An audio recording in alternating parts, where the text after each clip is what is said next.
Village show. ఈరోజు అయితే మనం పత్తి మూడో స్ప్రేయింగ్ గురించి మాట్లాడదాం అనుకుంటున్నాం.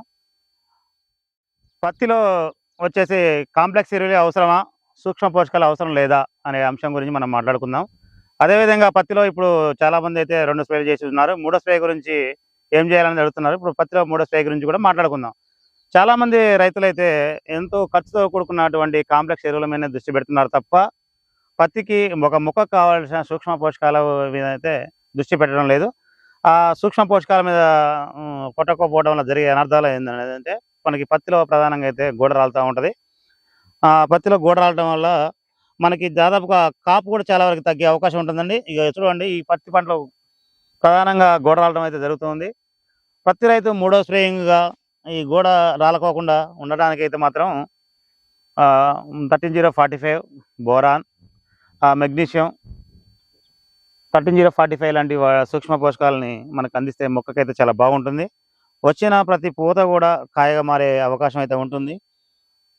రైతు సోదరులు చూడండి, ఇప్పుడే చాలామంది వాటిలో అయితే కాయలు అయితే రావడం జరుగుతూ ఉంది. అదేవిధంగా పూత అనేది మనం రావడం కూడా గమనిస్తున్నాం. ఇప్పుడైతే ప్రధానంగా మూడో స్ప్రేయింగ్ అయితే పత్తిలో చేయాల్సిన అవసరం అయితే ఉంది రైతు సోదరులు. ఇప్పుడు ప్రధానంగా ఇంతవరకు అయితే తెల్లదోమ, పచ్చదోమ, పెరుగుదల మీద అయితే దృష్టి పెట్టారు. అదే దాంతోపాటుగా రైతులు కూడా 2-3 పాటలలో ప్రధానంగా కాంప్లెక్స్ ఎరువులు వేయడం జరిగింది. ఆ కాంప్లెక్స్ ఎరువులతో పాటుగా నత్రజని వేశారు. ఎంతసేపటికి రైతు సోదరులు కూడా కాంప్లెక్స్ ఎరువులని, నత్రజని వాటి మీద దృష్టి పెడుతున్నారు. కానీ ఎక్కువ నత్రజని వేయటం వల్ల మొక్క అనేది బాగా పెరిగి తెల్లదోమ రావడానికి మరియు రసం పీల్చే పురుగులు రావడానికి అవకాశం ఉంటుంది. కాబట్టి నత్రజని అనేది కొంచెం తక్కువ వేసుకోవాల్సిందిగా రైతు సోదరులను కోరడం జరుగుతూ ఉంది. ప్రధానంగా వచ్చేసి ఈ సూక్ష్మ పోషకాల కోసం అయితే రైతు అయితే ఏమాత్రం ఖర్చు పెట్టలేదు. ఎంతసేపటికి కాంప్లెక్స్ ఎరువుల మీదనే దృష్టి పెట్టడం జరుగుతుంది ప్రతి రైతు కూడా. సో ఇప్పుడు పత్తిలో వచ్చేసి మనకి పూత రాలకుండా ఉండడానికి అయితే ప్రధానంగా మనకి పోషకాలు అయితే కావాలండి. చూడండి, ఈ విధంగా పత్తిలో అక్కడ ఒకటి పూత రావడం అయితే జరిగింది. ఈ పత్తిలో ఇటువంటి అయితే మనం రాలకుండా ఉండాలంటే సూక్ష్మ పోషకాలు అనేది ఎంతో అవసరం. సో ఇప్పుడు సూక్ష్మ పోషకాలు కూడా దాదాపుగా చాలా తక్కువ రేట్లనే మనకి దొరికే అవకాశం ఉంది. అయినప్పటికీ రైతులైతే ఈ చిన్న వాటి మీద అయితే దృష్టి అయితే మనకు పెట్టడం లేదు. సో ప్రతి రైతు కూడా కాపు అనేది ఎక్కువ తీసుకోవాలనుకుంటే మాత్రం పత్తిలో ప్రధానంగా బోరాన్, మెగ్నీషియం సల్ఫేట్, 13-0-45, 1919 వీటితో పాటుగా మీకు ఇంకేదైనా కావాలనుకుంటే ఏదైనా దోమ మందు కానీ, పురుగు మందు కానీ కలిపి స్ప్రే చేయొచ్చు. సో రైతు సోదరులు ఇప్పుడు గమనించాల్సిన విషయం ఏంటంటే, ఈ సంవత్సరం వర్షాలు లేకపోతే ఎరువులు అనేది ఎక్కువ వేయడం వల్ల ఏం జరుగుతుందంటే, మొక్కకి ఎక్కువ వేసినంత మాత్రాన మొక్క అయితే తీసుకునే అవకాశం లేదండి. ఉదాహరణకు మనం ఫంక్షన్కి వెళ్ళినాం, మన బాగా తెలిసిన ఫంక్షన్కి వెళ్ళినప్పుడు వాళ్ళు ప్లేట్ నిండా భోజనం పెట్టి మొక్కలు ఎక్కువ వేసినంత మాత్రాన మనం తినం, మనకి కావాల్సినంత వరకు తినాం, మిగతా అంతా వదిలేయడం జరుగుతుంది. అదేవిధంగా మొక్కకు కూడా మనం ఏదైతే ఎరువులు యూరియా ఉంది మన ఇంట్లో తక్కువ రేట్లో దొరుకుతుంది, కాంప్లెక్స్ ఎరువులు ఉన్నాయని చెప్పేసి ప్రతి పాటుకి 2-3 కట్టలు, 4 కట్టలు పక్క రైతు వేసిన 5 కట్టలు వేసినాం, ఆయన 4 కట్టలు వేసి మనం వేయటం కాదండి. వేయటం వల్ల రైతుకి అనవసరపు వృధా ఖర్చు తప్ప ఎటువంటి మొక్కలకైతే ఉపయోగం ఉండదు, వృధాగా వెళ్ళిపోతుంది. సో ఆ విధంగా వృధాను కూడా కొంచెం అరికట్టినట్లు అవుతుంది. అదేవిధంగా తక్కువ రేటుతో పాటు దొరికే సూక్ష్మ పోషకాలని మ్యాక్స్ కానీ, బోరాన్ కానీ వీటిని స్ప్రే చేసుకుంటే మొక్క కూడా ఆరోగ్యంగా ఉంటుంది. ప్లస్ వచ్చిన ప్రతి పూత కూడా కాయే అవకాశం ఉంటుంది.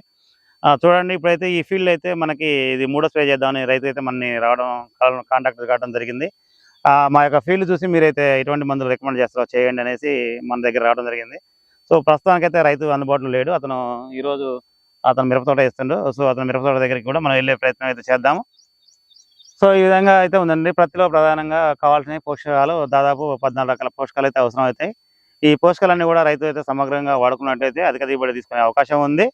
సో ప్రతి రైతు కూడా ఎంతసేపటికి కాంప్లెక్స్ ఎరువుల మీద కాకుండా ఈ సూక్ష్మ పోషకాల మీద అయితే దృష్టి పెట్టండి. మీకు సింపుల్గా కావాలనుకుంటే బయోవిటా కానీ, ఇసాబియన్ కానీ, మ్యాక్స్ కానీ ఇలాంటివి అయితే ఒక ఎకరానికి వచ్చేసి 200-250 రూపాయలలో దొరుకుతాయి. వీటితో పాటుగా ఇంకా కావాలనుకుంటే కాంప్లెక్స్ ఎరువులు వదిలేసి 13-0-45, 1919, 1261 ఇలాంటివి కూడా వాటర్ సాల్యుబుల్ దొరుకుతాయి. అవి వాటర్లో తేలికగా కరిగిపోతే అవి కూడా మనం పైన స్ప్రే చేసుకుంటే మొక్కలు అయితే బాగా తీసుకొని ఆరోగ్యంగా పెరిగే అవకాశం ఉందండి.